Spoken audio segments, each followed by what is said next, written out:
McMillan. Thank you very much, Presiding Officer. I'm not going to touch upon the politics side of things because I think that we do have to move on from that. So I genuinely want to attempt, it happens from one or two comments, I genuinely want to attempt to actually unite the Chamber with my comments. I'll come on to that particular point in a moment. But I do welcome this bill, and I do want to thank the Minister for bringing the bill to Parliament. There are many aspects of public policy that have no party politics, and they can genuinely have a wonderful opportunity to help every person that we serve. And I do think that this bill is an example of that type of legislation. I now want to go on to the point where the Chamber, I hope, can actually unite on a particular area. And that's on the issue of the siting of the proposed body, Consumer Scotland. Now, I do want to put a bid forward for my own area, Greenock and Inverclyde.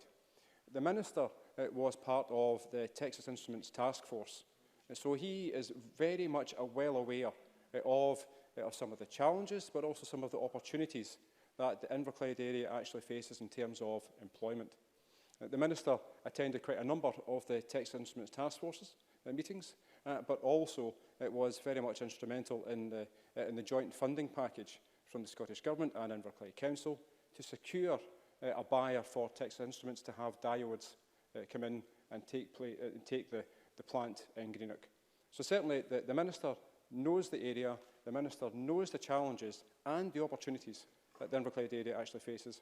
And I believe that the siting of Consumer Scotland in my constituency would actually be first of all, very useful, but also it would generate and create employment and certainly help with the local economic situation that we face. And as colleagues across the Chamber know, my area has been very much in the media over the course of the last couple of weeks because of COVID-19.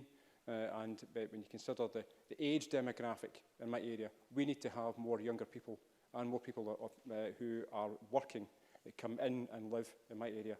And the siting of a new agency would certainly help to establish some of that. In terms of the bill, Schedule 1 of the bill indicates also this issue of the location. And genuinely, Minister, I will write to you formally also on this, and I'm quite sure I will encourage others in my constituency to write to the government on this particular area. On details of the bill, I generally would commend two of the amendments today, both from Jackie Baillie, the Whirlpool amendment, and also Ruth Maguire's. I think that these two amendments actually strengthen this legislation, and I think that more people in Scotland will actually have a better outcome as a consequence of these two amendments. So I do want to pay tribute to both Jackie Baillie and Ruth Maguire. And I'm sure Ms Baillie will agree it's not something that I often do to Ms Baillie or Labour Party members, but I think credit where it is due. Well done. I certainly wholeheartedly welcome the powers available to Consumer Scotland to actually make grants and also loans.